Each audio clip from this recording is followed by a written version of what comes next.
वेद मंत्र थी આપણે ગીત પ્રચલિત કરશું.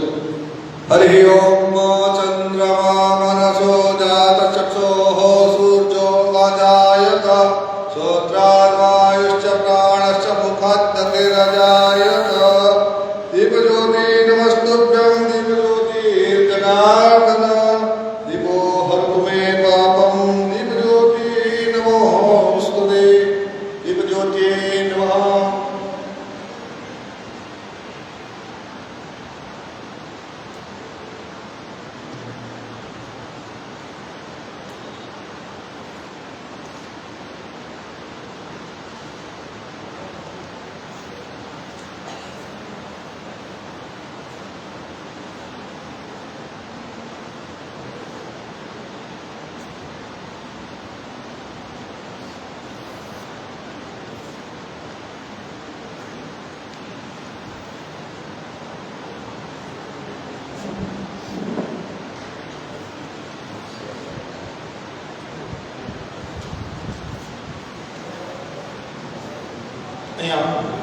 મંચસ્થ આજના કાર્યક્રમને સંસ્થાના ટ્રસ્ટી શ્રી મહેશભાઈ ચૌહાણ તથા આજના વક્તા શ્રી કિશોરભાઈ મકવાણા અને શ્રીમતીબેન દીપાબેન ઠક્કર જેઓ ઉપપ્રમુખ શ્રી નગરપાલિકા વિરુદ્ધના છે તે મંચસ્થ મહાનુભાવો છે. મંચસ્થ મહાનુભાવ પોતાનું સ્થાન ગ્રહણ કરે. મંચસ્થ મહાનુભાવનો પરિચય કરાવીએ તો સૌ પ્રથમ શ્રીમતી દીપાબેન ઠક્કર જેઓ વિરમગામના નગરપાલિકાના ઉપપ્રમુખ શ્રી છે, જેઓ વિરમગામની અંદર નિવાસ કરે છે. તેમનો અભ્યાસ ઇન્ફોર્મેશન એન્ડ ટેકનોલોજીની અંદર બીકોમ કરેલું છે. તેઓએ વર્તમાનમાં વિરમગામ નગરપાલિકાની અંદર ફરજ નિભાવી રહ્યા છે અને સુશાસન સુવ્યવસ્થા જળવાઈ રહે તે માટેની સામાજિક પ્રવૃત્તિ કરી રહ્યા છે. બાજુમાં આ બાજુ વિરાજિત શ્રી ડૉક્ટર મહેશભાઈ ચૌહાણ જેઓ ગુજરાત કલ્યાણ પરિષદ ટ્રસ્ટના મંત્રી છે. તેમનો અભ્યાસ MBBS કરેલો છે. જેઓ LG હોસ્પિટલ મેડિકલ કોલેજની અંદર વ્યાખ્યાતા તરીકે કાર્યરત છે અને તેમનું નિવાસસ્થાન બોપલની અંદર છે. વધુમાં આજના વક્તાશ્રીનો પરિચય કરાવીએ ત્યારે મધ્ય વિરાજમાન એવા વક્તાશ્રી કિશોરભાઈ મકવાણા જેઓ ડૉક્ટર બાબા સાહેબ આંબેડકર અને સ્વામી વિવેકાનંદના જીવન દર્શનના અભ્યાસો છે. કિશોરભાઈ મકવાણા સામાજિક ન્યાય સામાજિક સમરસતા પર વર્ષોથી લખતા આવ્યા છે. કલ્યાણ બાળ કલ્યાણથી સંઘ સ્વયંસેવક, બાલ્યકાળથી તેઓ સંઘના સ્વયંસેવક રહી ચૂક્યા છે. ધોળકા નગર કાર્યવાહકની જવાબદારી સંભાળી ચૂકેલા છે. ધોળકા તાલુકા બૌદ્ધિક પ્રમુખ રહી ચૂકેલા છે. 2 વર્ષ માટે સંઘના પૂર્ણકાલીન વિસ્તાર રહી ચૂકેલા છે. તેમનો અભ્યાસ પૂર્ણ કરેલ છે. તે માનનીય વડાપ્રધાન શ્રી નરેન્દ્રભાઈ મોદીના અધ્યક્ષપદ હેઠળ કાર્યરત નહેરુ મેમોરિયલ મ્યુઝિયમ એન્ડ લાઇબ્રેરીમાં સભ્ય છે. વધુમાં તેઓ ભાજપ પ્રદેશના સહપ્રવક્તા છે. લગભગ 20 વર્ષથી પત્રકારત્વ સાથે સંકળાયેલા છે. દિવ્ય ભાસ્કરની દૈનિક રવિપૂર્તિમાં સોશિયલ નેટવર્ક કોલમની અંદર તેઓ કોલમિસ્ટ છે. નમસ્કાર સામાયિક અને સાધના સાપ્તાહિકના ભૂતપૂર્વ તંત્રી છે. આગળ વધીએ તો પ્રથમ નગરપાલિકાના ઉપપ્રમુખ શ્રી દીપાબેન ઠક્કરનું સ્વાગત ડૉક્ટર મહેશભાઈ પુસ્તક દ્વારા કરશે.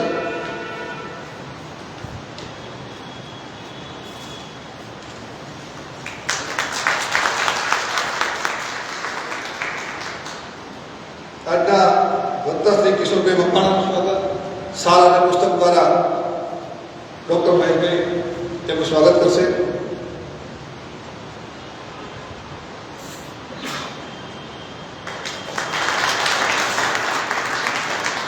રસમ અમારી નોની ભેગા જ અમારા જુદા અમારાય બનતો શબ્દો એ જ કરતો અને ચોખા. આપણે હિન્દુ સંસ્કૃતિને અનુરૂપ પુસ્તક અને સાલથી એમનું આપણે સ્વાગત કર્યું છે.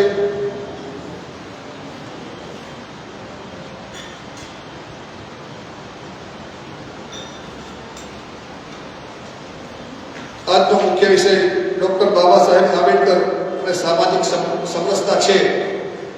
જે વિષય પર આજનું વક્તવ્ય શ્રી કિશોરભાઈ મકવાણા આપવાના છે, ત્યારે આજે હાઈકુ દિવસ નિમિત્તે એક નાનું એવું હાઈકુની પર રચના કરી છે. તો પ્રથમ પૂર્વે હાઈકુનું શ્રવણ કરીએ. કિસ કદર લડા હોગા વો, किस कदर लड़ा वो अकेला था भारत रत्न. हाइकूની અંદર પ્રથમ 5 શબ્દો આવે, બીજી પંક્તિમાં 7 શબ્દો આવે અને ત્રીજી લાઈનમાં બીજા 5 આવે. તો કિસ કદર લડા वो अकेला था ભારત રત્ન, જેવો એક શબ્દ આપ્યો કે શિક્ષણ એ તો સિંહણનું દૂધ છે, જે પીશે એ ત્રાળ તો નાખવાના જ, એવો આજનો વિષય લઈને આવવાના છે. તો સૌપ્રથમ શ્રી ડૉક્ટર મહેશભાઈ ચૌહાણ એ મંત્રી ગુજરાત કલ્યાણ પરિષદ ટ્રસ્ટના ટ્રસ્ટ વિશેનો થોડો પરિચય કરાવશે. તો આગળનો કાર્યક્રમ અનુસંધાને ડૉક્ટર મહેશભાઈ ચૌહાણ.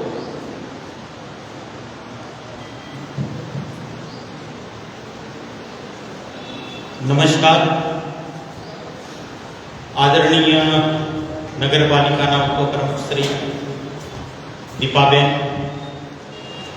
આજના આપણા કાર્યક્રમના વક્તા શ્રી કિશોરભાઈ મકવાણા તથા વિરમગામ નગરમાંથી ઉપસ્થિત આત્મીય સ્નેહ ભાઈઓ બહેનો, સૌનું હું સ્વાગત કરું છું. ગુજરાત કલ્યાણ પરિષદ ટ્રસ્ટ સુરેન્દ્રનગર, તેની સ્થાપના 1975ની અંદર થઈ. ટ્રસ્ટનો મુખ્ય ઉદ્દેશ સામાજિક, શૈક્ષણિક અને આરોગ્યને લગતા જેટલા પણ સમાજ જીવનના પ્રશ્નો છે, એ પ્રશ્નોને જાણીને એનું કેવી રીતે એ પ્રશ્નોનું નિવારણ કરી શકાય એના માટે ટ્રસ્ટ પ્રયત્નશીલ છે. અને એના માટે અનેકવિધ કાર્યક્રમો આ ટ્રસ્ટ દ્વારા સતત થતા રહે છે. ટ્રસ્ટનું જે કાર્ય વિસ્તાર છે એ અમદાવાદ ગ્રામીણ જિલ્લો, એટલે છેક ધોલેરાથી લઈને ધોલેરા, ધોળકા, ધંધુકા, બાવળા લઈને છેક સાણંદથી આ બાજુ વિરમગામ, પાટડી, દસાડા અને રાજકીય રીતે આખો સુરેન્દ્રનગર જિલ્લો, આ એનું કાર્ય વિસ્તાર છે. આ કાર્ય વિસ્તારમાં અનેકવિધ કાર્યક્રમો આપણે કરીએ છીએ. 2017ની અંદર ટ્રસ્ટનું જે કામ છે એ કેવી રીતે છે કે લોકોને એ વિસ્તારથી પરિચિત કર્યા પછી જે પણ પ્રશ્નો છે એને ઓળખવા. સમાજ જીવનમાં કયા પ્રશ્નો છે તો એને પહેલા ઓળખ્યા બાદ એના માટે કેવી રીતે આપણે એનો ઉકેલ માટે પ્રયત્ન કરી શકીએ, એના શું ઉકેલ હોઈ શકે, એ દ્રષ્ટિથી આપણું ટ્રસ્ટ કામ કરે છે. તો 2017ની અંદર સૌપ્રથમ ટ્રસ્ટ દ્વારા ઘણા બધા પરિવારો, એટલે કે લગભગ 40થી ઉપર પરિવાર, એટલે એમાં ભાઈઓ, બહેનો, બાળકો બધા જ આવી જાય, એવા બધા જને લઈને આખો જે નળકાંઠા વિસ્તાર છે એની મુલાકાત કરી. એટલે લગભગ 52 જેટલા ગામ બધાએ પ્રત્યક્ષ જોયા, એની અનુભૂતિ કરી કે આપણો સમાજ કેવી રીતે ગામની અંદર વસી રહ્યો છે, અને એ જોતા જોતા એમાંથી કયા પ્રશ્નો છે એને ઉકેલવાનો પ્રયત્ન. બીજો કાર્યક્રમ 2018ની અંદર અનુભૂતિ ચલે ગાંવ કી વો, આવો એક કાર્યક્રમ કર્યો અને એમાં લગભગ 125 જેટલા કોલેજના વિદ્યાર્થીઓને આપણે બોલાવીને એમને પણ વિવિધ ગામડાઓમાં મોકલે અને ગામડાનું સર્વે કરાવે. અને એ સર્વેના આધારે જે સમસ્યાઓ હતી એ સમસ્યાઓને જાણવાનો પ્રયત્ન કર્યો. એ જાણ્યા પછી એક કાર્યક્રમ, મોટો કાર્યક્રમ ટૂંક સમયમાં જ, એટલે 2017, 2018, એક 2019 ખાલી એ કાર્યક્રમની રૂપરેખા માટે પ્રયત્ન કર્યો અને 2020ની અંદર સર્વરોગ નિદાન કેમ્પ. આજના આપણા કાર્યક્રમમાં વિરમગામના રામ મહેલના પરમ પૂજ્ય સ્વામીજી પણ પધારી રહ્યા છે. એમનું હું સ્વાગત કરું છું. સ્વામીજી, જય શ્રી રામ.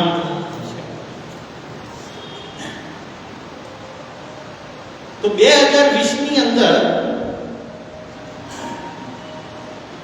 જે આપણું કમિકલા, જે ભાણ સાહેબની જગ્યા છે, એ સ્થાન ઉપર સર્વરોગ નિદાન કેમ્પ કરવામાં આવે છે. અને એ વખતે જે નેશનલ મેડિકલ ઓર્ગેનાઇઝેશન નામની સંસ્થા છે, એના ડોક્ટર, લગભગ બધા જ પ્રકારના ડોક્ટર એ ત્યાં ઉપસ્થિત રહ્યા હતા. અને 870 જેટલા દર્દીઓ એ વખતે નિઃશુલ્ક એમને તપાસવામાં આવ્યા, એમના રોગોનું નિદાન કર્યું અને એમને સારવાર પણ આપવામાં આવી. તો ટ્રસ્ટ દ્વારા પહેલા સર્વે થાય છે, ત્યારબાદ કામ થાય છે. એવી જ રીતે અનેકવિધ કામોમાં યુવાનો પણ કાયદા કાનૂનથી વાકેફ થાય. એટલે પાટડીની અંદર કાયદાકીય જાણકારી જાગૃતિનો એક કાર્યક્રમ, માર્ગદર્શન કાર્યક્રમ કરવામાં આવ્યો. સમાજની અંદર જે જાતિગત ફેબ્રિકેશન છે એ એના દાણાવાળા મજબૂત રહે, સમાજ એક રહે, એવા વિષયને લઈને પ્રબોધનનો કાર્યક્રમ પણ કર્યો. રાષ્ટ્રીય સ્વયંસેવક સંઘના અખિલ ભારતીય અધિકારી એ વખતે ઉપસ્થિત હતા, માન્ય શ્રી મધુભાઈ કુલકર્ણી, અને સામાજિક સમરસતા પ્રબોધન એવો કાર્યક્રમ એ સુરેન્દ્રનગરમાં કરવામાં આવ્યો. અનેકવિધ સેવાકીય કાર્યો, જેવા કે અત્યારે નિઃશુલ્ક દવાખાના આ વિસ્તારમાં આપણે ધંધુકા, લખતર, સુરેન્દ્રનગર, હળવદ એમાં ચલાવી રહ્યા છીએ. મેડિકલ સાધન સહાય કેન્દ્ર આખા વિસ્તારમાં 8 સ્થાન ઉપર એ થઈ રહ્યા છે, ચાલુ છે. એમાં કોઈ પણ આવીને મેડિકલ જે સાધનો છે કે જે શહેરોમાં મળી જતા હોય છે પણ ગ્રામ્ય સ્તરે મળવા મુશ્કેલ હોય છે, તો વિવિધ કેલિપર છે, ખુરશી છે, આવા બધા જે સાધનો છે, બેગ છે, એ બધું આપણે એવા સાધન સહાય કેન્દ્ર 8 સ્થાન હળવદ, લખતર, ચુડા, માળોદ, સાયલા, સુરેન્દ્રનગર, ધોળકા એમાં ચાલી રહ્યા છે. સારું વાંચન પણ આજે સમાજ જીવનને જરૂરી છે, તો 3 વાંચન કેન્દ્રો પણ ચાલી રહ્યા છે સુરેન્દ્રનગર, સાયલા અને લખતરની અંદર. સ્વતંત્રતાના અમૃત પર્વને જે અત્યારે ચાલી રહ્યું છે, તો ટ્રસ્ટ પણ એમાંથી કેમ બાકાત રહી શકે? તો ટ્રસ્ટ દ્વારા પણ વિવિધ સ્થાનો ઉપર સ્વતંત્રતાનો જે પર્વ ચાલી રહ્યું છે એના પ્રબોધનના કાર્યક્રમો પણ કરવામાં આવ્યા. સાથે સાથે ધોળકાની અંદર બ્લડ ડોનેશન કેમ્પ પણ થયો. પર્યાવરણને જાળવવા માટે, વૃક્ષારોપણને બળ પૂરું પાડવા માટે, એની જાગૃતિ માટે પણ વિવિધ કાર્યક્રમો કરવામાં આવે છે. દસાડા તાલુકાને ટ્રસ્ટ દ્વારા જે વૃક્ષો રોપવા માટે, કે પહેલા ખાડા ખોદવા પડે, તો એ ખાડા ખોદવા માટેના પણ એક સાધન એ ઉપલબ્ધ આ ટ્રસ્ટ દ્વારા નિઃશુલ્ક કરવામાં આવેલા છે. કોરોના કાળની અંદર પણ જેમ આખા સમાજની અંદર બધા જ લોકો સેવાના કાર્યમાં જોડાયા હતા, ટ્રસ્ટે પણ અનેકવિધ સેવા કાર્યો કર્યા છે. જે સુરેન્દ્રનગરની ગાંધી હોસ્પિટલ છે, ગાંધી હોસ્પિટલમાં આપણે હેલ્થ સેન્ટર ચાલુ કરેલું. લગભગ 32 દિવસ સુધી નિઃશુલ્ક ભોજનની વ્યવસ્થા, 24 કલાક ચા પાણીની વ્યવસ્થા અને ઉકાળા વિતરણનું કામ પણ ટ્રસ્ટ દ્વારા થયું છે. ટ્રસ્ટ દ્વારા અનાજની કીટો એ પણ જે આપણો વંચિત સમાજ હતો, જેને મળતું નહોતું, એવા સમાજને પણ પૂરું પાડવાનો ટ્રસ્ટે પ્રયત્ન કર્યો છે. કોરોના વખતે નાશ લેવાના જે સાધનો હતા એ વખતે એની માંગ બહુ હતી, ક્યાંય મળતા પણ નહોતા, પણ પ્રયત્ન કરીને લગભગ 1000 જેટલા એ સાધન આપણે પડતર કિંમતની અંદર સમાજમાં આપ્યા છે. કોરોના વોરિયર્સનું પણ સન્માન કર્યું છે આપણે. તો આવા વિવિધ પ્રકારના કામો એ ટ્રસ્ટ દ્વારા સતત ચાલી રહ્યા છે. ટ્રસ્ટ દ્વારા એક નળકાંઠા વિસ્તાર છે કે જે અત્યારે અન્યાન્ય આપણો જે સામાન્ય જન છે એના કરતાં ક્યાંક ત્યાં પ્રશ્નો અનેકવિધ છે. તો એ પ્રશ્નોમાંથી સમાજ બહાર નીકળે, એ આર્થિક રીતે, સામાજિક, શૈક્ષણિક, આરોગ્યની દ્રષ્ટિએ તો એક ફોકસ, એક ટાર્ગેટ ટ્રસ્ટ દ્વારા એ વિસ્તારનું કરવામાં આવ્યું છે અને એને આગળ જતા ટ્રસ્ટ દ્વારા અનેકવિધ કામો ત્યાં સતત કર્યા છે અને કરતા રહેવાના છે. ટ્રસ્ટ અત્યારે એનું એટીજી માટે એપ્લાય કર્યું છે અને એના સિવાય પણ સમાજ એના અનુદાન આપી રહ્યો છે. એવા જ કાર્યક્રમના ભાગરૂપે જેમ આજે સમાજની અંદર બાબા સાહેબ આંબેડકર, શ્રદ્ધેય ભારત રત્ન, સંવિધાન શિલ્પી, એના માટે કંઈક સમાજમાં એક અલગ પ્રકારનું મન અત્યાર સુધી હતું કે એમને જ્યારે નામ આવે પરમ પૂજ્ય બાબા સાહેબ તો સમાજ એવું કહે, કોઈ એવું કહે કે આ અમારા મસીહા છે, જે કોઈ અમારા ભગવાન છે, જે અપાયું છે એમને આપ્યું છે. એક સમાજ એવું કહે છે કે આ મહાપુરુષે એક અનામત લાવે. તો સમાજની અંદર આટલી જ એમના માટેની એક ઓળખ એ ક્યાંક પ્રસ્થાપિત છે. પણ જ્યારે બાબા સાહેબ આંબેડકરને વિશદ રીતે આપણે એમનું વાંચન કરીએ, અભ્યાસ કરીએ, ચિંતન કરીએ તો એક ધ્યાનમાં આવે છે કે મહાપુરુષે આ રાષ્ટ્ર ઉપર બહુ જ મોટો ઉપકાર કર્યો છે. મહિલા માટેનો વિચાર, શ્રમિકોના શ્રમના કલાકો વિશેનું એમનું ચિંતન, આખું સંવિધાન આપીને દેશની વ્યવસ્થા, નીતિ એને અક્ષુને રાખવાનો પ્રયત્ન, અનેક રીતે કે આ સમાજને ટકાવી પણ રાખ્યો. એક સમય હતો કે ક્યાંક એ ન હોત તો સમાજ ક્યાંક વિખંડિત થઈ ગયો હોત, દેશના કટકા પણ થઈ શકે. તો સતત ને સતત રાષ્ટ્ર સર્વોપરી છે એનો વિચાર કરીને બાબા સાહેબે એનું એક પગલું, એક વિચાર એમને સમાજ જીવન તરફ રાખ્યો છે. તો આ જે મહાપુરુષ છે,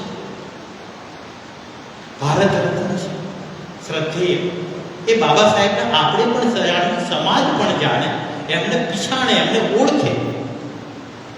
તો એવા જ કાર્યક્રમ ઉદ્દેશના ધ્યાનમાં રાખીને આજે ટ્રસ્ટ દ્વારા વિવિધ જગ્યાઓ ઉપર કાર્યક્રમો થઈ ગયા છે. એમનો આજનો એક આ કાર્યક્રમ આપણી સમક્ષ આપણે બધા સાથે મળીને કરી રહ્યા છીએ. તો હવે કાર્યક્રમની આગળ એક વ્યક્તિગત ગીત થશે, એકલ ગીત. એકલ ગીત પછી આપણે બધા જેમની રાહ જોઈ રહ્યા છીએ, જે વિષયને આપણે જાણવા માંગી રહ્યા છીએ, એના જે પરિચયમાં આવી ગયું છે કે બાબા સાહેબનું જેમને ઊંડાણથી અભ્યાસ કર્યો છે, ચિંતન કર્યું છે, અનેક રીતે એમના ઉપરના સાહિત્ય લખ્યા છે, એવા વક્તા પણ આપણી સાથે છે. તો વધારે આપણો સમય ન લેતા હું આગળના કાર્યક્રમ એકલ ગીત માટે કાર્ય કરતા આવી જશે અને ત્યારબાદ આપણા વક્તાશ્રી દ્વારા આજને આપણને પ્રસંગોચિત આપણને માર્ગદર્શન મળશે. અસ્તુ. સૌનું ફરીથી સ્વાગત કરું છું. અસ્તુ. ભારત માતા કી જય.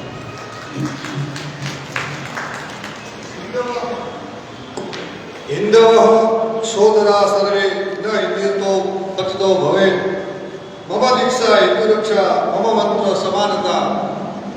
હિન્દુવ સોદરા સર્વે, હિન્દુઓ બધા જ ભારત માતાના સહોદર છે, એટલે કે દીકરાઓ છે. ન હિન્દુ પતિતો ભવે, આ હિન્દુ માત્ર ક્યારેય પતિ થતો નહીં, છે નહીં અને થશે નહીં. મમ દીક્ષા હિન્દુ રક્ષા, બાબા સાહેબ આંબેડકરે કહ્યું મારી દીક્ષા થઈ છે એ હિન્દુ રક્ષા માટે થઈ છે. હિન્દુ શબ્દ વાપર્યો છે. મમ મંત્ર સમાનતા, મારો મંત્ર એ સમાનતા છે, નહીં કે કોઈ જાતિવાદી એક માત્ર માટે. તો આ પ્રમાણેની જે વાતચીત કરી, મમ મંત્ર સમાનતા, એ પ્રમાણે સમાનતાના સુર સાથે આપણે બધા મળ્યા છીએ.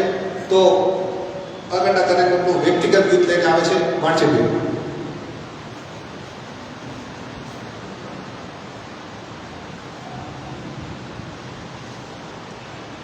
सामाजिक समरसता समता बनी रहो युग धर्म महान.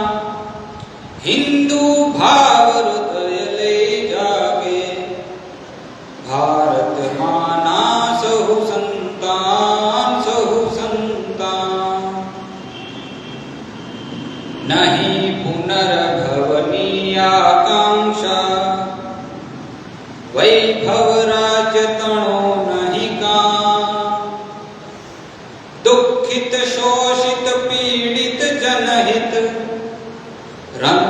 એવનો અનુપમ ત્યાગ એ આદર્શ હૃદયમાં ધારી પીડિત જનની કરવા સહાય હિન્દુ ભાવ હૃદયમાં લઈને ભારતમાંના સહુ સંતાન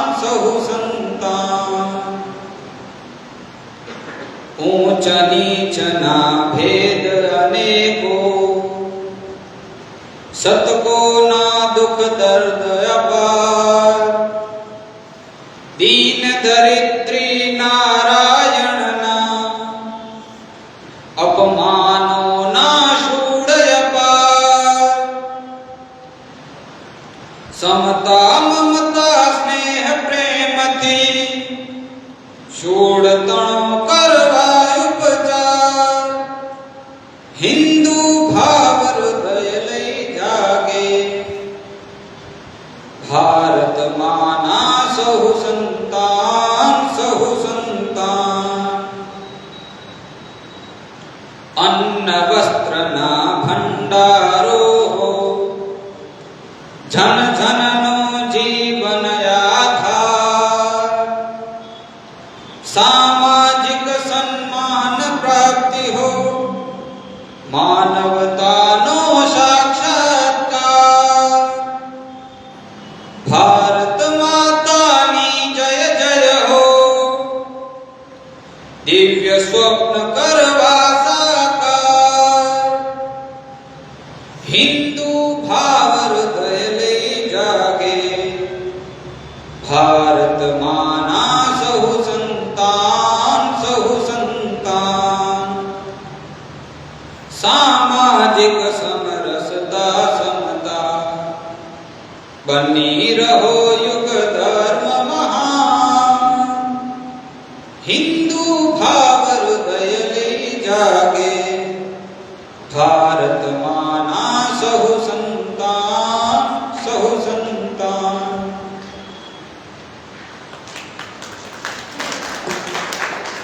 ભારત માતાના સૌ સંતાન હિન્દુ એ સૌ સમાનતાના નાતે વાત કરી છે.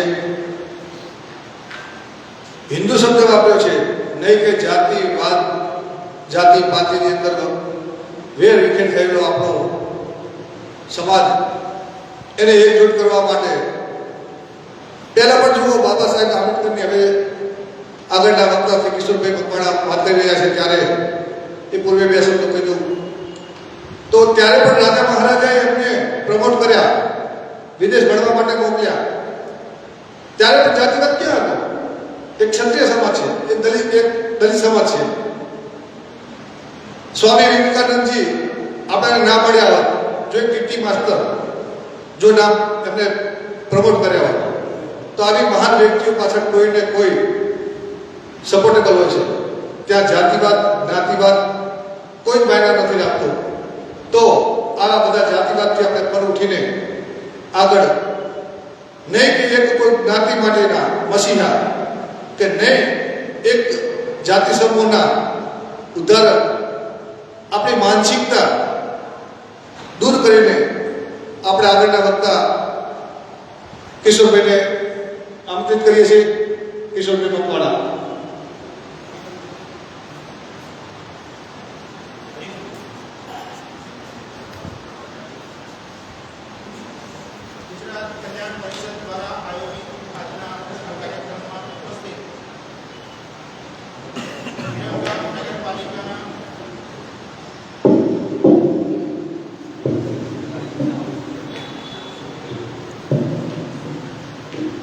વિરમગામ નગરપાલિકાના ઉપપ્રમુખ દીપિકાબેન, આ ટ્રસ્ટના મંત્રી ડૉક્ટર મહેશભાઈ, પૂજ્ય સ્વામીજી, ભાઈઓ અને બહેનો,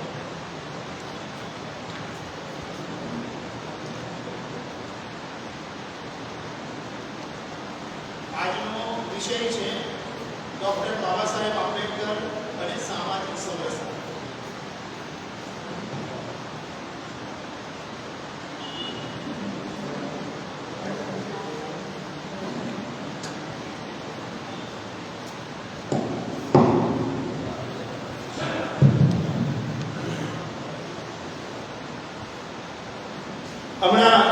3 દિવસ પહેલા જ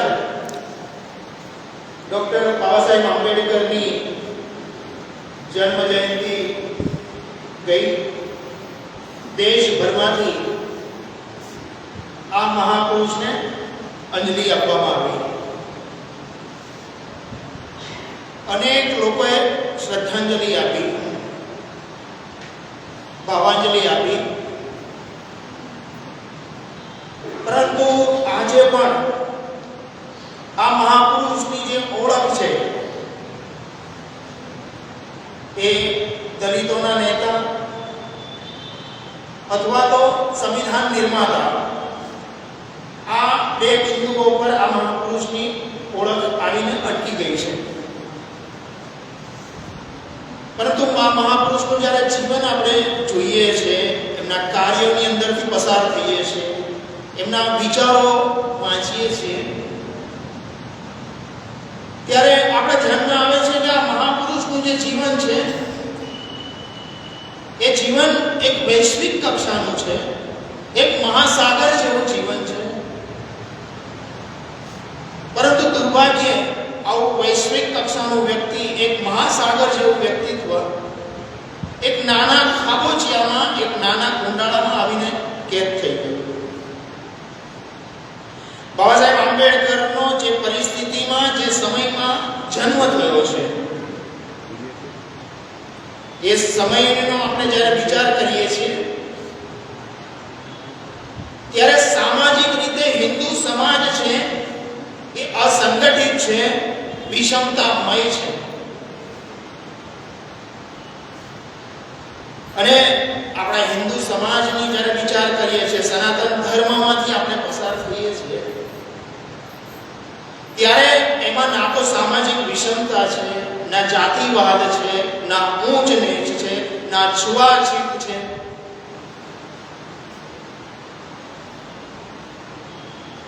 એક સમય હતો અહમ બ્રહ્માસ્મિ તત્વમસી, હું છું એ જ તું છે, આ ભાવ આપણે ત્યાં હતો. સર્વના સુખની કામના આપણે ત્યાં હતી. અને એટલે જ ભારત ઉન્નત પણ હતું, ભારત સામર્થ્યવાન પણ હતું. ભારતના જે જ્ઞાન વિજ્ઞાનના ડંકા સમગ્ર વિશ્વમાં વાગતા હતા. અને સોને કી ચિડિયા ભારત જ્યારે કહેવાતું હશે ત્યારે એમને તો નહીં કહેવાતું હોય, કારણ કે અહીંયા પ્રત્યેક રહેનારો વ્યક્તિ હું હિન્દુ છું એ ભાવને લઈને આ દેશનો વિકાસ કરતો. એક હોલેન્ડના અર્થશાસ્ત્રી છે અંગસ મેડિસન. હવે આ અંગસ મેડિસન છે, એ અંગસ મેડિસનના કવિ છે, ના વાર્તાકાર છે, ના કથાકાર છે, કે જેથી અંદર વાતોમાં મોણ નાખીને અથવા કલ્પનાઓ કરીને પોતાની વાત લખે. આ અંગસ મેડિસને સમગ્ર વિશ્વનો આર્થિક ઇતિહાસ, એટલે શૂન્યથી લઈને 2000 સુધીનો ઇતિહાસ લખ્યો છે એમણે. અને આ અંગસ મેડિસને સમગ્ર વિશ્વના જેટલા પણ દેશો છે એ દેશોનો અભ્યાસ કરીને અર્થમાં એમણે લખ્યું છે. આ જે હું બોલી રહ્યો છું Angus Madison, world history economics, PDF પણ ઉપલબ્ધ છે, તમે વાંચી લો ગૂગલ ઉપર. અંગસ મેડિસને આંકડાઓના આધાર ઉપર લખ્યું છે કે 10મી શતાબ્દીની અંદર સમગ્ર વિશ્વની અંદર ભારતનો જે જીડીપી દર હતો એ 33% હતો સમગ્ર વિશ્વની સામે. એટલે તમે કલ્પના કરો કે ભારત કેટલું ઉન્નત હશે. 33% જીડીપી દર. આજે ભારત આટલું વિકાસમય છે ત્યારે 8-9%માં આપણે ફરતા હોઈએ છીએ. એ વખતે 33% હતું. 10મી શતાબ્દીમાં અનેક આક્રાંતાઓ આવ્યા, 6 સદી સુધી ભારતને ગમરોળતા રહ્યા, તો પણ ભારતનો જીડીપી દર 16મી શતાબ્દીમાં 23% હતો. અંગ્રેજો આવ્યા, 47માં દેશ સ્વતંત્ર થયો અને ભારતનો જે જીડીપી દર હતો એ 3% રહ્યો. અને ત્યાર પછી આપણને ખબર છે એટલે આ ઉદાહરણ મેં એટલા માટે આપ્યું કે ભારત એક સમયે કેટલું સમૃદ્ધ હતું એનું એકમાત્ર કારણ હતું ભારતની અંદર સામાજિક સમરસતા અને સામાજિક સમતાની ભાવગંગા અખંડપણે વહેતી હતી. પણ ધીમે ધીમે ધીમે હિન્દુ સમાજની અંદર આ જાતિવાદનો જે માનસિક રોગ હતો એ આવતો ગયો. અને આવતો ગયો એટલે કેવો આવતો ગયો કે આપણા આદિ શંકરાચાર્ય જગતગુરુ એક વખત રસ્તામાંથી પસાર થઈ રહ્યા છે. સામેથી એક ચાંડાળ આવી રહ્યો છે. એ ચાંડાળને જોઈને જગતગુરુ શંકરાચાર્ય દૂર હટો એવી બૂમો પાડે છે. પેલો ચાંડાળ કહે છે કે તમે કોને દૂર હટવાની વાત કરો છો?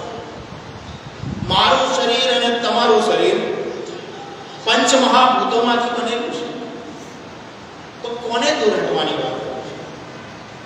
આગળ ચાંડાળ કહે છે તમે શરીરને નથી કહેતા દૂર હટવાનું, આત્માને કહો છો. તો મારો આત્મા અને તમારો આત્મા તો એક છે. જેમ મેં કહ્યું એમ અહમ બ્રહ્માસ્મિ તત્વમસી, હું છું એ જ તું છે, તું છે એ જ.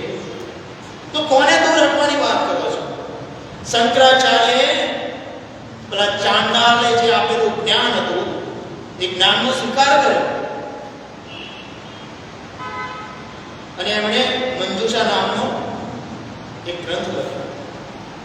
એટલે આપણે ત્યાં જ્ઞાનનો પણ આધાર હતો. બાબા સાહેબ આંબેડકરે બહિષ્કૃત ભારતની અંદર એક તંત્રીલેખ લખ્યો અને તંત્રીલેખમાં બાબા સાહેબ આંબેડકર લખે છે કે દુનિયામાં જેટલા પણ ધર્મો છે એ બધા જ ધર્મોની અંદર હિન્દુ ધર્મ છે એ સર્વશ્રેષ્ઠ છે. એમણે નામ લખ્યા છે ઈસાઈ અને ઇસ્લામી ધર્મ કરતા પણ હિન્દુ ધર્મ સર્વશ્રેષ્ઠ છે. એનું ચિંતન શ્રેષ્ઠ છે.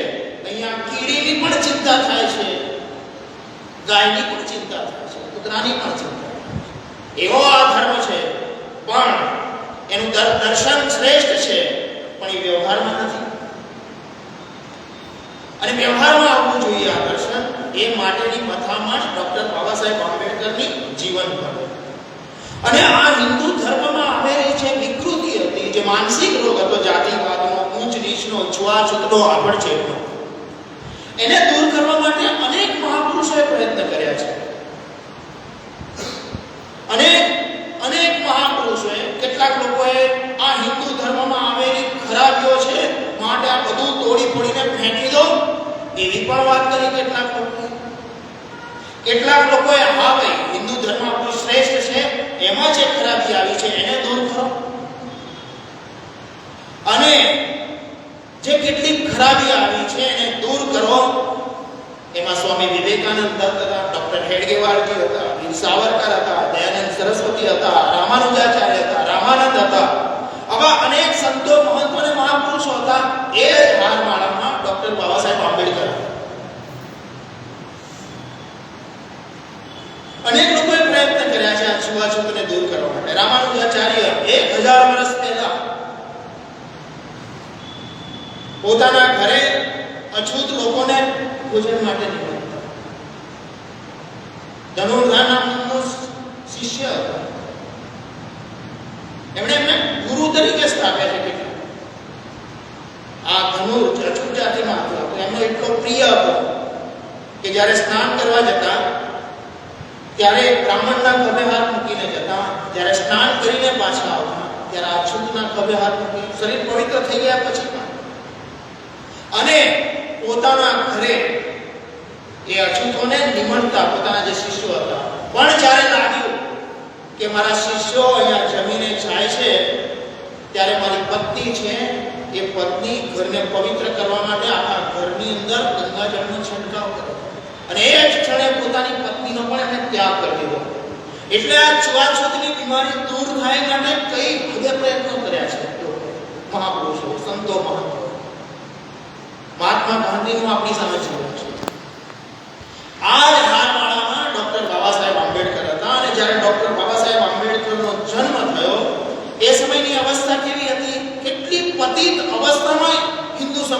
ધકેલાઈ ગયો અધઃપતનના માર્ગે.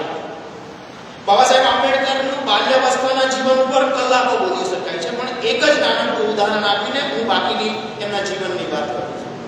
ડોક્ટર બાબા સાહેબ આંબેડકરે સ્વયં આ પ્રસંગ લખ્યો છે કે બાળપણની અંદર એક વખત વર્ગખંડની અંદર મારા શિક્ષકે દાખલો ગણવા માટે કહ્યું.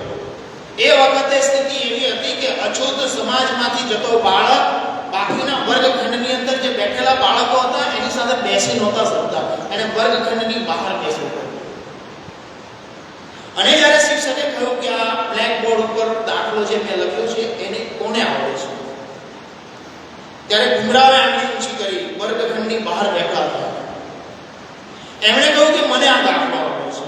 વર્ગ શિક્ષકે કહ્યું કે આવીને દાખલો ગણો. વર્ગ શિક્ષક હતા એ બ્રાહ્મણ જાતિના. ભીમરાવને ખૂબ પ્રેમ કરતા હતા. પોતાની જે સરનેમ હતી, પોતાની જે અટક હતી આંબેડકર એ આપી હતી. એમણે કહ્યું કે આવો ભીમરાવને દાખલો ગણો. જેવા ભીમરાવ વર્ગ બ્લેકબોર્ડ તરફ જવા લાગ્યા એ જ ઘડીએ જેટલા પણ બાળકો બેઠા હતા એ બધા જ બાળકોએ એક સાથે બૂમ પાડીને ઊભા થઈ ગયા કે ભીમરાવ બ્લેકબોર્ડ તરફ નહીં જાય. શિક્ષકે કહ્યું કે કેમ નહીં જાય? તો બધા બાળકોએ એક સાથે બોલ્યા કે જે બ્લેકબોર્ડ છે બ્લેકબોર્ડની પાછળ અમારા નાસ્તાના ડબ્બા મૂકેલા છે. ભીમરાવ એ બ્લેકબોર્ડને અડશે તો અમારા નાસ્તાના ડબ્બા અભડાઈ જશે, અપવિત્ર થઈ જશે. શિક્ષક મક્કમ હતા. એમણે કહ્યું કે તમે તમારા નાસ્તાના ડબ્બા હટાવી લો, ભીમરાવ બ્લેકબોર્ડ ઉપર આવીને દાખલો ગણાવશે.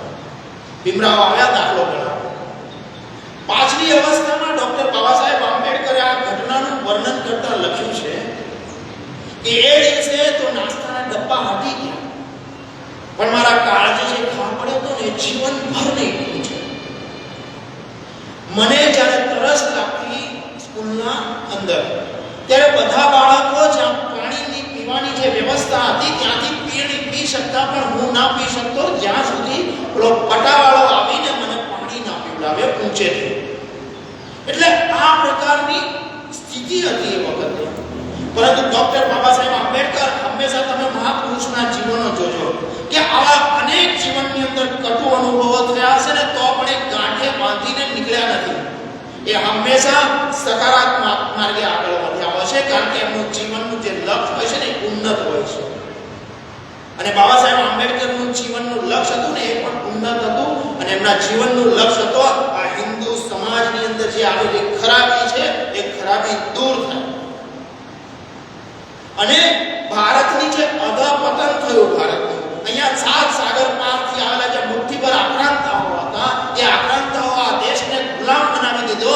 એનું એકમાત્ર કારણ હતું અસંગઠિત અવસ્થા. એક આવેલા વિદેશી આક્રાંતાઓ એટલા સશક્ત સમર્થવાન નહોતા, આપણે અસંગઠિત હતા.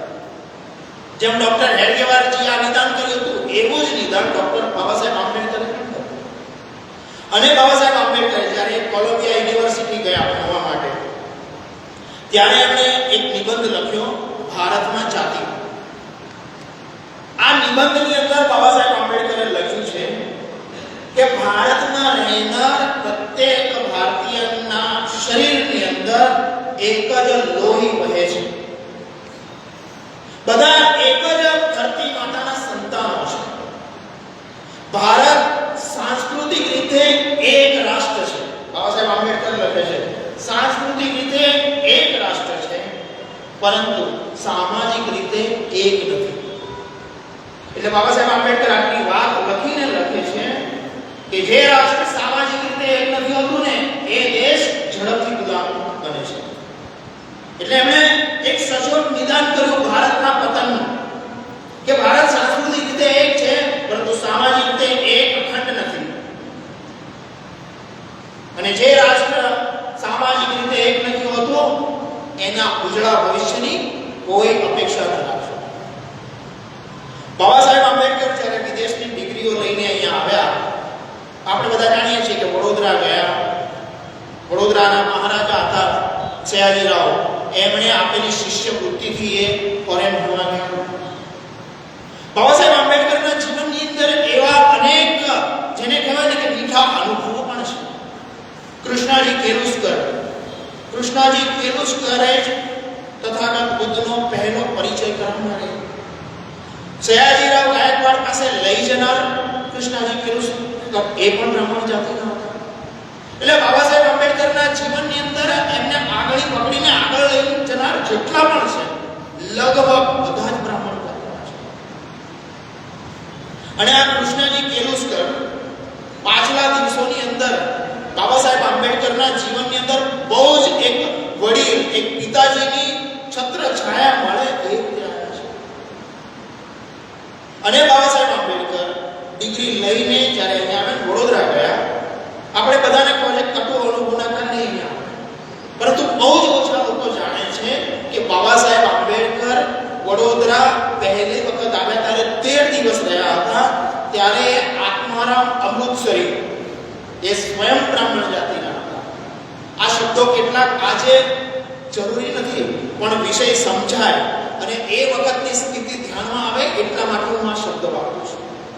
તો આત્મારામ અમૃતસરીના ઘરે બાબા સાહેબ આંબેડકર વડોદરામાં રહ્યા. આ બ્રાહ્મણ જાતિના હતા અને એક પ્રખર આર્ય સમાજિસ્ટ હતા.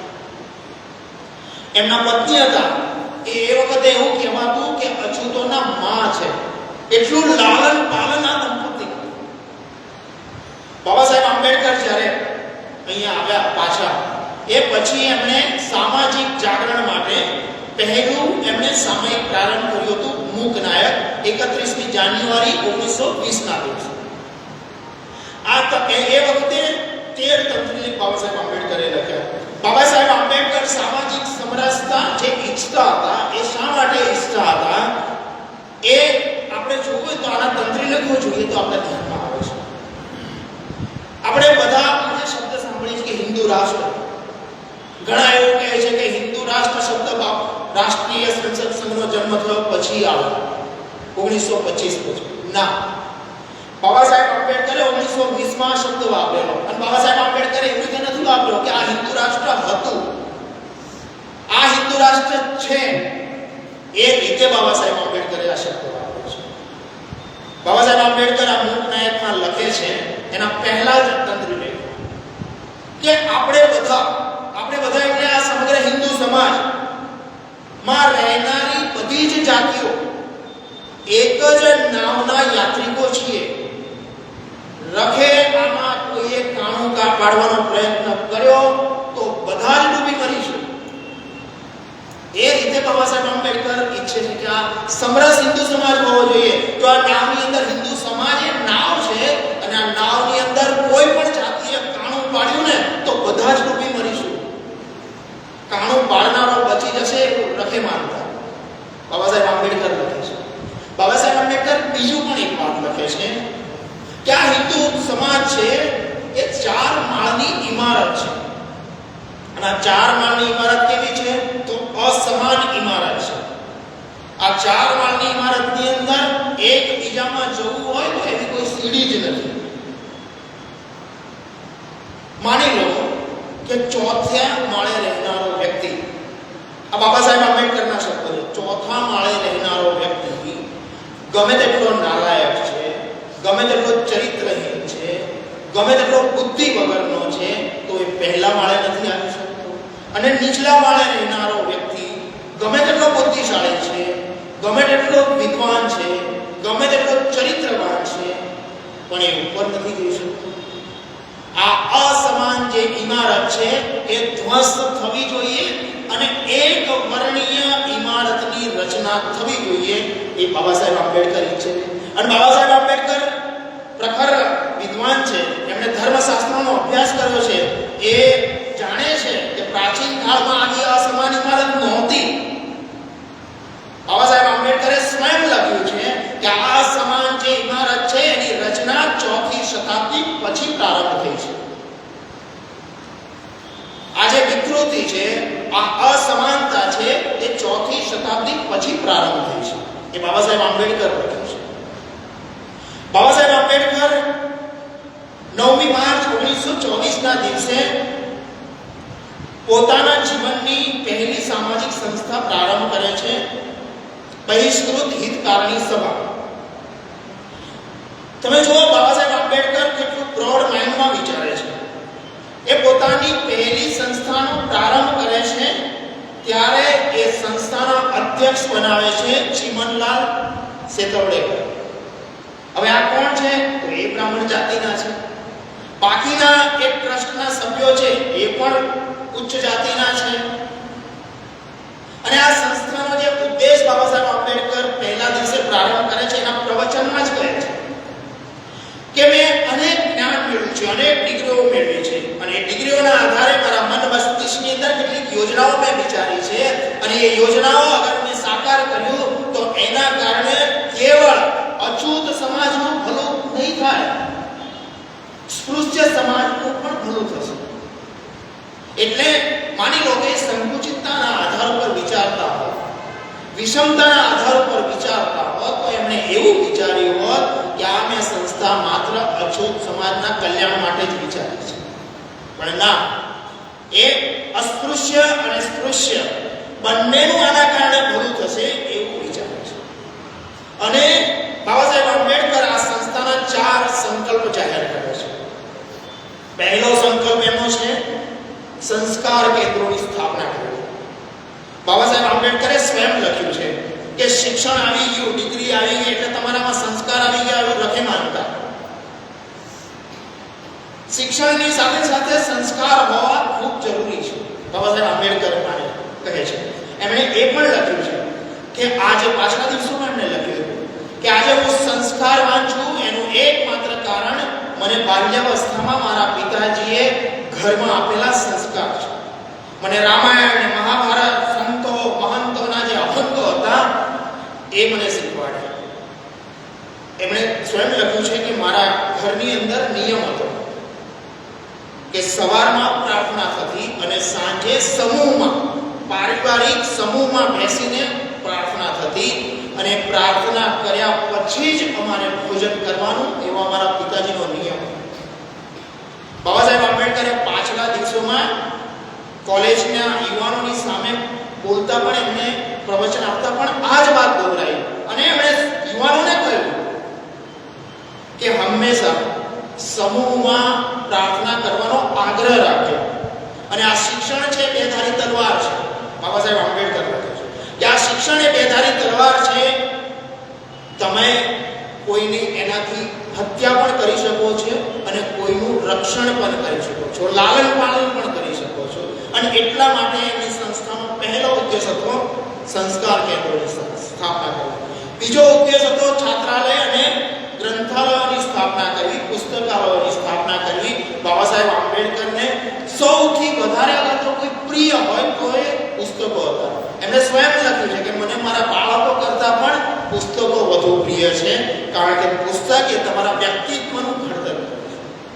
એમની સંસ્થાનો ત્રીજો સંકલ્પ છે કે યુવાનોને નાના મોટા ધંધા રોજગાર કરી શકે એવું પ્રશિક્ષણ આપવું.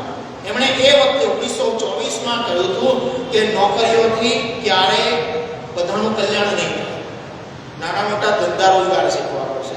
અને ચોથો એમનો સંકલ્પ છે જેની પણ પાસે નાની મોટી કૃષિલાયક જમીન છે તો એ નાનકડી જમીન હોય તો એમાં વધારે ઉત્પાદન કેવી રીતે લઈ શકાય એનું પ્રશિક્ષણ આપવું કિસાનોને.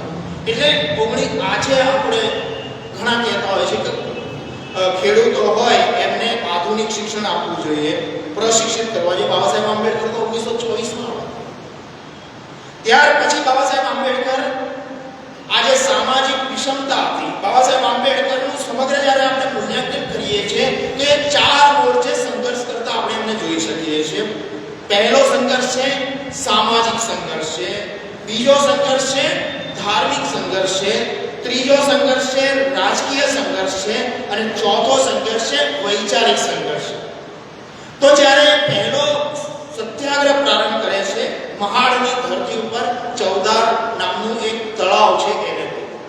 હવે આ તળાવ છે પ્રતિકાત્મક છે, કારણ કે દેશભરના અનેક તળાવો, અનેક કુવાની અંદર પોતાના જ ધર્મ બાંધવો છે, પોતાના હાડ માંસના ભાઈઓ છે, એ જે તળાવ પરથી બાકીના લોકો પાણી પી શકતે ત્યાં નથી પી શકતા. અગર એ લેવા આવે તો એને ઢોર મારવામાં આવે છે. આવી અસમાનતા છે. આ અસમાનતા દૂર થાય એની સામે બાબા સાહેબ આંબેડકરનો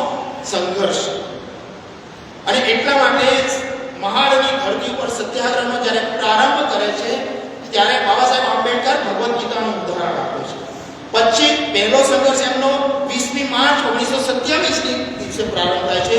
બીજો સંઘર્ષ 25મી ડિસેમ્બર 1927ના દિવસે પ્રારંભ થાય છે. અને બાબા સાહેબ આંબેડકર કહે છે કે આ સત્યાગ્રહની પ્રેરણા મેં ભગવદ્ ગીતામાંથી લીધી છે. એમના સ્વયંના શબ્દો છે કે ભગવદ્ ગીતામાંથી મેં આ સત્યાગ્રહની પ્રેરણા લીધી છે અને આ સત્યાગ્રહ શબ્દ છે એ મને ભગવદ્ ગીતાએ આપ્યો છે.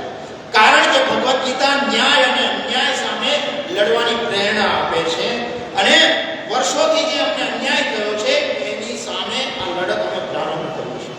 અને બાબા સાહેબ આંબેડકર એ વખતે લખે છે, કહે પણ છે, એમણે બહિષ્કૃત ભારતમાં પણ લખ્યું, ત્યાં બોલ્યા પણ છે કે આ હિન્દુત્વની રક્ષા માટે જેટલા સ્પૃશ્ય લોકોએ બલિદાન આપ્યા છે એટલા જ બલિદાન અછૂત સમાજના લોકોએ પણ આપ્યા છે. જેટલો અધિકાર તમારો હિન્દુત્વ પર છે એટલો જ અધિકાર અમારો પર છે. અને બાબા સાહેબ આંબેડકર અનેક વાલ્મીકી, વ્યાસ, ચોખામેળા, રોહિદાસ આવા અનેક સંતો મહંતોના ઉદાહરણ આપીને કહે છે કે આ હિન્દુત્વની જે ભાવગંગા છે એમાં અમે પણ યોગદાન આપ્યું છે. બાબા સાહેબ આંબેડકર ત્યાં મહાડની ધરતી પર એ પણ કહે છે કે આ મહાડનું પાણી અમે પી જઈશું એટલે અમર થઈ જશું એવું નથી, પણ આ અન્યાય છે એ અન્યાય અમે દૂર કરવા માંગીએ છીએ. જ્યાં સુધી અમે માનીએ છીએ કે આ હિન્દુ ધર્મના અમે અંગ છીએ ત્યાં સુધી અમે માનીએ છીએ કે અમારી સાથે અન્યાય થયો છે. અને બાબા સાહેબ આંબેડકર લખે છે કે આ છૂઆછૂતના કારણે કેવળ અછૂત સમાજને નુકસાન થયું છે એવું નથી. આ છૂઆછૂતના કારણે, આભડછેદના કારણે, ઊંચ નીચની આ દિવાલના કારણે જેટલું નુકસાન અછૂત સમાજને થયું એટલું જ નુકસાન અસ્પૃશ્ય સમાજને પણ થયું, સવર્ણ સમાજને પણ થયું. અને આ બંને કરતા સૌથી વધારે અગર કોઈ નુકસાન થયું હોય તો આ રાષ્ટ્રને થયું. બાબા સાહેબ આંબેડકર લખે છે કે આ રાષ્ટ્રને નુકસાન થયું. અને એટલે તમે બાબા સાહેબ આંબેડકરનું સમગ્ર જીવન જોયું ને તો આપણા ધ્યાનમાં આવે છે કે એમનું સમગ્ર જીવન બે બિંદુઓ માટે સમર્પિત છે. એક તો સમાજનો જે વંચિત વર્ગ છે એના માટે પોતાનું સમગ્ર જીવન સમર્પિત છે અને બીજું નેશન ફર્સ્ટ, રાષ્ટ્રહિત સર્વોપરી, રાષ્ટ્ર પ્રથમ એના માટે પોતાનું સમગ્ર જીવન સમર્પિત છે. અને એટલા જ માટે બાબા સાહેબ આંબેડકરે મહાન સત્યાગ્રહ પ્રારંભ કર્યો. એ જ રીતે કાલારામ મંદિર સત્યાગ્રહ પ્રારંભ કર્યો કે જે હિન્દુત્વની રક્ષા માટે અમે બલિદાન આપ્યા છે એ જ મંદિરના દર્શન અમે કરવા માંગીએ છીએ. જેટલો હક તમારો છે, આ ભગવાન રામ જેટલા તમારા છે એટલા જ અમારા છે. અને જ્યાં સુધી અમે આ માનીએ છીએ ત્યાં સુધી અમે આ ભગવાનના દર્શનનો આગ્રહ રાખીશું, બાબા સાહેબ આંબેડકર કહે છે. અને એટલા જ માટે આ મહાપુરુષે 4 વર્ષ, તમે કલ્પના કરો કે 4 વર્ષ સુધી આજે કાલારામ મંદિર હતા ભગવાન રામના દર્શન માટે સત્યાગ્રહ કરતા રહ્યા. પરંતુ એ વખતનો જે હિન્દુ સમાજ હતો એ પીગળ્યો નહીં. મંદિરના દ્વાર ન ખુલ્યા તે ન જ ખુલ્યા. અંતે કોર્ટના આદેશથી દ્વાર ખુલ્યા. અને જ્યારે બાબા સાહેબ આંબેડકરે આવા અન્યાયની સામે સત્યાગ્રહ પ્રારંભ કર્યો, અમે પણ હિન્દુત્વના અંગ છીએ, હિન્દુ ધર્મના અંગ છે, હિન્દુ સમાજના અંગ છે એ માનતા રહ્યા છે. અને તો પણ આંખ ન ખુલી ત્યારે મહાપુરુષે येवलाની ધરતી પર ઘોષણા કરી હતી કે જે હિન્દુ ધર્મમાં હું જન્મ્યો છું એ ધર્મમાં જન્મવું એ મારા હાથની વાત નહોતી, પરંતુ એ ધર્મમાં ન મરવું એ મારા હાથની વાત છે. હું એ ધર્મમાં નહીં મરું, આ ઘોષણા. પરંતુ એ મહાપુરુષ હતા, આ ધરતીને પ્રેમ કરતા હતા, આ ભારત માતાને એટલી ચાહતા હતા જેટલો તથાકથિત સવર્ણ સમાજ ચાહતો હતો. અને એટલે જ આ મહાપુરુષે 1931માં જ્યારે ગોળમેજી પરિષદમાં ગયા ત્યારે એમણે આગ્રહ કર્યો કે અંગ્રેજો વહેલી તકે આ દેશમાંથી જાય અને લોકતંત્ર આધારિત સરકાર પ્રસ્થાપિત થવી. અને येवलाની ધરતી પર આ મહાપુરુષે આવી ઘોષણા કરી. જેવી એમણે ઘોષણા કરી આવી એ સાથે જ આ દેશની અંદર જે ઇસ્લામિક શક્તિઓ હતી, ઈસાઈ શક્તિઓ હતી, એ બધી જ મહાપુરુષ તરફ દોડી. એ વખતે તમે કલ્પના કરો કે 1935માં હૈદરાબાદના નિઝામે 5 કરોડ રૂપિયા આપવાની ઓફર કરી હતી કે તમે ઇસ્લામ અંગીકાર કરો, 5 કરોડ અમે તમારા ચરણોમાં ઢગલા કરી દઈએ. ઈસાઈઓએ ઘોષણા કરી કે તમે ઈચ્છો એટલા ડોલર તમારા ચરણોમાં અમે ધરીશું. પણ આ મહાપુરુષ આટલી વેદના, આટલા કટુ અનુભવો પછી પણ હિન્દુ ધર્મને, આ રાષ્ટ્રને એટલો જ પ્રેમ કરતા હતા જેટલો અહીંનો પ્રત્યેક વ્યક્તિ કરતો હતો. અને એટલે જ જ્યારે એમની ઘોષણા થઈ અને આ પ્રકારના થયા ત્યારે એમણે ટાઈમ્સ ઓફ ઇન્ડિયાની અંદર એક લેખિતમાં નિવેદન આપ્યું છે કે મારો સમાજ એટલે અછૂત સમાજ કોઈ વિદેશી ધર્મ સ્વીકારે અને એ અરાષ્ટ્રીય બને, સાદી સીધી ભાષામાં કહીએ તો ગદ્દાર બની જાય, એવું હું ઈચ્છતો નથી. અને એટલા માટે હું ક્યારેય ઇસ્લામ કે ઈસાઈ ધર્મ સ્વીકારીશ નહીં. અને તમે વિચાર કરો કે 1935માં એમણે આ ઘોષણા કરી છે અને છેક 1956માં એટલે 20 વર્ષ સુધી એમણે રાહ જોઈ ફરી એકવાર. અને ત્યાર પછી પણ એમનું તમે દરેક ડગલું જોઈશો તો આ હિન્દુત્વની રક્ષા માટે, હિન્દુ ધર્મની રક્ષા માટે, ભારત માતાની રક્ષા માટે, આ રાષ્ટ્રની રક્ષા માટે એ ઝઝૂમ્યા છે. 1940માં એમણે થોટ્સ ઓન પાકિસ્તાન નામનું પુસ્તક લખ્યું. આપણે 10 મિનિટમાં વિષય સમેટી લઈએ, કારણ કે આ વિષય એટલો લાંબો છે કે મહાપુરુષના દરેક પાસા ઉપર, એમના શિક્ષણ શાસ્ત્ર ઉપર, એમના ઇતિહાસકાર ઉપર, એમણે મહિલાઓને આપેલા અધિકારો ઉપર, પત્રકારત્વ ઉપર, પ્રોફેસર ઉપર, અર્થશાસ્ત્ર ઉપર કલાકો બોલી શકાય. પણ 10 મિનિટમાં હું વિષય પૂરો કરી દઈશ. એમણે થોટ્સ ઓન પાકિસ્તાન લખ્યું. આ થોટ્સ ઓન પાકિસ્તાન પ્રત્યેક વ્યક્તિએ વાંચવા જેવો છે. આ પુસ્તકના પ્રારંભમાં જ બાબા સાહેબ આંબેડકર યુએન સાંગનું ઉદાહરણ આપે છે કે યુએન સાંગ હજારો વર્ષ પહેલા ભારતમાં આવ્યો ત્યારે એમણે ભારતના કેવા દર્શન કર્યા હતા, ભારત કેવું ભવ્ય અને દિવ્ય હતું એનું વર્ણન કર્યું છે. ગાંધાર કેવું હતું એનું વર્ણન બાબા સાહેબ આંબેડકર કર્યું છે. કાશ્મીરની અંદર કેવી રીતે ઉપનિષદ અને વેદની ભાવગંગા વહેતી હતી એનું વર્ણન કર્યું છે. અને ત્યાર પછી બાબા સાહેબ આંબેડકરે 7મી શતાબ્દીની અંદર મોહમ્મદ બિન કાસિમે ગાંધારની ધરતી પર પહેલું આક્રમણ કર્યું એનું વર્ણન કર્યું છે. અને ત્યાર પછી આ આક્રમણોની હારમાળા ચાલતી રહી એનું બાબા સાહેબ આંબેડકરે વર્ણન કર્યું છે. આ વર્ણન તમે વાંચો ને તો વેદનાથી તમારું હૈયું હલબલી જાય એ પ્રકારનું વર્ણન કર્યું છે કે આ વિદેશી આક્રાંતાઓએ મોહમ્મદ બિન કાસિમ, અલાઉદ્દીન ખિલજી, કુતબુદ્દીન ઐબક, આ બધા જ વિદેશી આક્રાંતાઓએ આ દેશની મઠ મંદિરોને કેવી રીતે તોડ્યા, બહેન બેટીઓની આબરૂ કેવી રીતે તૂટી, ગૌ માતાની કતલ કેવી રીતે કરી, એનું દર્દનાક વર્ણન બાબા સાહેબ આંબેડકરે કર્યું છે. અનેક વર્ણન કર્યું છે, પણ એક ઉદાહરણ આપીશ. બાબા સાહેબ આંબેડકરે સોમનાથના મંદિરનું વર્ણન કર્યું છે કે કેવું ભવ્ય મંદિર હતું. હજારો કિલોમીટર સુધી એની ગાથાઓ કેવી દૂર દૂર સુધી ફેલાયેલી હતું એનું વર્ણન બાબા સાહેબ આંબેડકરે કર્યું છે. અને બાબા સાહેબ આંબેડકરે લખ્યું છે કે આ મંદિર ધ્વંસ થયું, મોહમ્મદ ગઝનીએ ધ્વંસ કર્યું. મને પણ, મેં સોમનાથનો ઇતિહાસ ઘણો વાંચ્યો, પણ બાબા સાહેબ આંબેડકરે જે માહિતી લખીને મને પહેલી વાર જાણવા મળી. અને રોમિલા થાપર જેવા ડાબેરી ઇતિહાસકારોએ વર્ણન લખ્યા છે. આ એમના પોતાના સ્વતંત્ર પુસ્તકો છે, આજે પણ માર્કેટમાં અવેલેબલ છે. રોમિલા થાપરે ડાબેરી છે, હિન્દુ વિરોધી છે, દેશ વિરોધી છે. એમણે સોમનાથના મંદિર ઉપર પુસ્તકમાં લખ્યું છે કે આ મંદિર એટલા માટે ધ્વંસ થયું કે ત્યાં ધન સંપત્તિ ખૂબ હતી. આ મોહમ્મદ ગઝનીએ એટલા માટે ન લખ્યું, તોડ્યું કે આ હિન્દુઓનું આરાધ્ય સ્થાન હતું, માત્ર એટલા માટે તોડ્યું કે ત્યાં ધન સંપત્તિ ખૂબ હતી, વૈભવ ખૂબ હતો. પરંતુ બાબા સાહેબ આંબેડકરે એથી અલગ જ વર્ણન કર્યું છે કે આ મંદિર એટલા માટે તોડવામાં આવ્યું કે અહીંયા હિન્દુઓનું આ આરાધ્ય કેન્દ્ર હતું. આ શિવલિંગ એટલા માટે તોડવામાં આવ્યું કે ત્યાં ભગવાનની પૂજા થતી હતી. બાબા સાહેબ આંબેડકરે લખ્યું છે કે મોહમ્મદ ગઝનીએ આ શિવલિંગનો ધ્વંસ કર્યા પછી, ખંડ ખંડમાં તોડી નાખ્યા પછી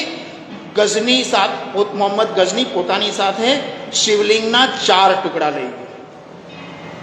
અને આ 4 ટુકડા એણે ક્યાં ક્યાં શું કર્યું એનું વર્ણન પણ બાબા સાહેબ આંબેડકરે લખ્યું છે કે મોહમ્મદ ગઝનીએ એક ટુકડો પોતાનો જે શાહી મહેલ હતો ગઝનીની અંદર એમાં મૂક્યો, એક ટુકડો એણે ગઝનીની જે શાહી મસ્જિદ હતી એમાં મૂક્યો, ત્રીજો ટુકડો મદીનામાં મૂક્યો, ચોથો ટુકડો મક્કામાં મૂક્યો. આ બાબા સાહેબ આંબેડકરે લખ્યું છે. અને અહમદ શાહ અબ્દાલીનું છેલ્લું આક્રમણ થયું 16મી શતાબ્દીમાં, ત્યાં સુધીનું વર્ણન કર્યું છે. ને ત્યાર પછી આ દેશની અંદર અંગ્રેજો આવ્યા અને આ દેશની અંદર ઇસ્લામના તોફાનો થયા એનું પણ બાબા સાહેબ આંબેડકરે વર્ણન કર્યું છે. આ વાંચવા જેવું પુસ્તક છે. અને બાબા સાહેબ આંબેડકરે આ રાષ્ટ્રના વિકાસની અંદર કેવું બહુ મોટું યોગદાન આપ્યું છે એ પણ જાણવા જેવું છે. આજે આપણે અલગ અલગ નદીઓ પર જે મોટા ડેમ જોઈએ છે ને, નર્મદા ડેમ ઉપર, ભાખરા નાંગલ ઉપર ડેમ, આનું મૂળ જે ચિંતન હતું એ બાબા સાહેબ આંબેડકરનું હતું. સૌથી પહેલા બાબા સાહેબ આંબેડકરે કલકત્તામાં 1945ની અંદર આ ચિંતન રજૂ કર્યું હતું કે નદીઓ ઉપર મોટા ડેમ બંધાવવા જોઈએ. આજે જે શબ્દો આપણે સાંભળીએ છીએ, આત્મનિર્ભર ભારત, મેકિંગ ઇન્ડિયા, એના પાયામાં જો કોઈ હોય તો આ મહાપુરુષ હતા. એમણે એ વખતે કહ્યું 1945માં કે કેવળ કૃષિના આધાર ઉપર આ રાષ્ટ્રનું કલ્યાણ નહીં થાય. આ રાષ્ટ્રનું અગર કલ્યાણ કરવું હશે તો આપણે નાના મોટા ડેમ બાંધવા પડશે, સસ્તી વીજળીનું ઉત્પાદન કરવું પડશે અને સાથે સાથે આ દેશનું ઔદ્યોગિકીકરણ કરવું પડશે, નાના મોટા ઉદ્યોગો સ્થપાવવા પડશે. કેવળ કૃષિના આધાર ઉપર આ રાષ્ટ્રનું કલ્યાણ નહીં. એ વાત બાબા સાહેબ આંબેડકરે કરી છે. અને બાબા સાહેબ આંબેડકર આ દેશ સમૃદ્ધ બને, આ દેશ વૈભવના સ્થાન પર બિરાજે, આ દેશ શ્રેષ્ઠ બને, આ દેશ સમૃદ્ધ બને, એની પણ એમણે વાત કરી છે. એમણે જાપાનનું ઉદાહરણ આપ્યું છે 1920માં કે જાપાનની અંદર પણ જાતિ વ્યવસ્થા હતી. ત્યાં સમુરાઈ નામની જે જાતિ હતી પોતાને સર્વોચ્ચ માનતી હતી, બાબા સાહેબ આંબેડકર લખે છે. અને જ્યારે ત્યાં જાતિ વ્યવસ્થા હતી ત્યારે જાપાન પ્રગતિની દોડમાં પાછળ રહી ગયું. પરંતુ જ્યારે સમુરાઈ નામની જાતિને પણ લાગ્યું કે આપણા અહંકારના કારણે, આપણા મિથ્યાભિનના કારણે જાપાન પાછળ રહી ગયું અને જાપાને જાતિ વ્યવસ્થાનો લોપ કરી દીધો, જાતિ વ્યવસ્થા મિટાવી દીધી અને જાપાનમાં રહેનાર પ્રત્યેક જાપાની મારો ભાઈ છે. જેમ સ્વામી વિવેકાનંદે કહ્યું છે ને કે ઝોપડીમાં રહેનાર પણ તારો ભાઈ છે, ચાંડાલ પણ તારો ભાઈ છે, બ્રાહ્મણ પણ તારો ભાઈ છે, મહેલમાં રહેનાર પણ તારો ભાઈ છે, ગિરિમાં રહેનારો પણ તારો ભાઈ છે. એ જ ભાવનું આરોપણ જાપાને કર્યું કે જાપાનમાં રહેનાર પ્રત્યેક મારો ભાઈ છે. અને એ ભાવને લઈને જાપાન આગળ વધ્યું. બાબા સાહેબ આંબેડકરે લખ્યું છે કે જાતિ વ્યવસ્થાનો લોપ કરી દીધો જાપાને અને પ્રગતિની દોડમાં આગળ વધ્યું અને સમગ્ર વિશ્વમાં જાપાન પ્રથમ ક્રમાંક પર પહોંચી ગયું. બાબા સાહેબ આંબેડકર આ લખ્યા પછી પોતાના અંતર્મનની જે લાગણી છે, જે ભાવ છે એ વ્યક્ત કરે છે કે શું ભારત પ્રગતિની દોડમાં આગળ ન નીકળી શકે? જો ભારતે આગળ નીકળવું હશે તો આ જાતિ વ્યવસ્થા દૂર કરવી પડશે. બાબા સાહેબ આંબેડકર એ પણ લખે છે 1935માં હેન્રીસોર્ડ કાસ્ટ એટલે ભારતમાં જાતિ વ્યવસ્થાને લઈને કે હિન્દુ ધર્મનું સંગઠન કરવું એટલે હિન્દુ સમાજનું સંગઠન કરવું. આ શબ્દો બાબા સાહેબ આંબેડકરના છે. હિન્દુ સમાજનું સંગઠન કરવું એ રાષ્ટ્રીય કાર્ય છે. એટલે બાબા સાહેબ આંબેડકર હિન્દુ સમાજનું સંગઠન કરવું જોઈએ એ કેટલું મહત્વનું માને છે. સાથે સાથે બાબા સાહેબ આંબેડકર એ પણ કહે છે, અને જ્યારે એમણે હિન્દુ કોડ બિલ લોકસભામાં મૂક્યું ત્યારે એ હિન્દુ કોડ બિલની અંદર કેવળ હિન્દુ સમાજને સામેલ નથી કર્યો. આપણે હિન્દુત્વની જે વ્યાખ્યા છે એ વ્યાખ્યાની અંદર બૌદ્ધ, જૈન બધા જ સામેલ થાય છે, શીખ. બાબા સાહેબ આંબેડકરે પણ આ હિન્દુ કોડ બિલ કોને લાગુ થવાનું હતું તો કેવળ હિન્દુ સમાજને નહીં, શીખ, બૌદ્ધ, જૈન બધાને આ હિન્દુ કોડ બિલ લાગુ થવાનું હતું. એટલે બાબા સાહેબ આંબેડકરના અંતર્મનની અંદર પણ આ જે બ્રોડ છે હિન્દુ સમાજ, વિશાળ હિન્દુ સમાજ છે એ સમાવિષ્ટ છે. અને ડગલે ને પગલે બાબા સાહેબ આંબેડકરે અનેક વાર એમણે કહ્યું છે કે હિન્દુ સમાજનું તો જ ભવિષ્ય ઉજ્જવળ છે જો આ જાતિ વ્યવસ્થામાંથી એ બહાર આવશે, નહીં તો તમે ઉજળા ભવિષ્યની આશા ના રાખશો. બાબા સાહેબ આંબેડકર આ કહ્યું. એમણે અનેક ઉદાહરણો આપ્યા છે. એમણે સટાના જે નાસિક જિલ્લાનું નાનકડું ગામ છે એની અંદર એમની સામે 4-5 હજારની સંખ્યામાં અસ્પૃશ્ય સમાજના આપણા બાંધવો બેઠા છે. એમની સામે ઉદાહરણ આપે છે બાબા સાહેબ આંબેડકર કે માની લો કે તમારા ગામની અંદર પઠાણોએ હુમલો કર્યો તો તમે તમારા ગામનું રક્ષણ કેવી રીતે કરશો? કારણ કે તમને તો દાતરડું ઉઠાવવાના અધિકાર નથી. એક જ વર્ગ શસ્ત્ર ઉઠાવે, બાકીના તમાશો જુએ. તો જેમ તમે તમારા ગામનું રક્ષણ નથી કરી શકતા, એ જ રીતે આ રાષ્ટ્રનું પણ તમે રક્ષણ નથી કરી શકતા, કારણ કે સામૂહિક રીતે સંગઠિત થઈને આ વિદેશી આક્રાંતાઓનો તમે હુમલો નથી કરતા. આ વાત કહીને બાબા સાહેબ આંબેડકર ફરી એકવાર મોહમ્મદ બિન કાસિમ, મોહમ્મદ ગઝની, મોહમ્મદ ગોરીના નામો ગણાવે છે. એટલે બાબા સાહેબ આંબેડકરના સમગ્ર જીવનનું જો આપણે મૂલ્યાંકન કરીએ તો અંતતો ગતવા એક જ વાત આપણા ધ્યાનમાં આવે છે કે હિન્દુ સમાજ સંગઠિત થાય, હિન્દુ સમાજ સમરસ થાય, હિન્દુ સમાજ બંધુતાના આધાર ઉપર આગળ વધે, તો જ આ રાષ્ટ્ર એકાત્મ, એકરસ અને સમરસ બની શકે. એ બાબા સાહેબ આંબેડકરના સમગ્ર જીવનનો જે નિચોડ છે એ છે. અને અંતમાં એક એમના જે વાક્ય છે એ કોટ કરીને મારી વાત હું પૂરી કરીશ. સંવિધાન સભાની અંદર એમણે 25મી નવેમ્બર 1949ના દિવસે જે પ્રવચન આપ્યું છે, આ પ્રવચનની PDF ગૂગલ ઉપર છે અવેલેબલ, તમે વાંચજો. એની અંદર બાબા સાહેબ આંબેડકર કહે છે અંતમાં, છેલ્લે, કે ભારતે એક અને એકાત્મ રહેવું હશે તો બંધુતાના આધાર ઉપર આગળ વધવું પડશે આ રાષ્ટ્ર. અને બાબા સાહેબ આંબેડકર શબ્દ આપે છે કે બંધુતા એટલે સમભાવ, સમભાવ એટલે આજની ભાષામાં કહીએ તો સમરસતા. અને બાબા સાહેબ આંબેડકર હંમેશા સમરસ સમાજ માનતા હતા. હિન્દુ સમાજને સંગઠિત કરવું એ રાષ્ટ્રીય કાર્ય માનતા હતા. અને એટલા જ માટે અંતમાં એક વાત કહું કે જ્યારે સંઘના શિબિરમાં આવ્યા ત્યારે પણ આ જ ભાવ એમણે વ્યક્ત કર્યો હતો 19મી ઓગસ્ટ 1939ના દિવસે. એટલે બાબા સાહેબ આંબેડકરના સમગ્ર જીવનનો જે નિચોડ છે અને એમનું જે સપનું હતું સમરસ હિન્દુ સમાજનું, એ સપનું તો જ સાકાર થાય જ્યારે એ વ્યવહારમાં આવે. અને વ્યવહારમાં આણવાની જવાબદારી આપણા સૌની છે. તો જ મને એવું લાગે છે કે આ મહાપુરુષને સ્મૃતિમાં જ્યારે આપણે અહીંયા એકત્ર થયા છીએ તો એ મહાપુરુષને જે સપનું હતું, અનેક મહાપુરુષના જે સપના હતા, એ સપના આપણે સૌ સાકાર કરીએ અને એ દિશામાં આગળ વધીએ, એટલી જ આપ સૌને પ્રાર્થના. ભારત માતા કી જય.